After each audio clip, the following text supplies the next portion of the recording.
موږ سره په دې نننۍ خپرونه کې ډېر درانه مشران ناست دي. اختر په ټوکو ټوکو راغی د جنکۍ شونډې خالې په تندي باندې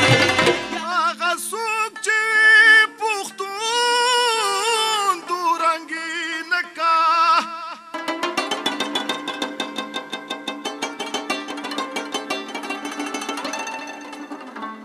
زړه مې ته نن ځي په ما ګران پکې اوسېږي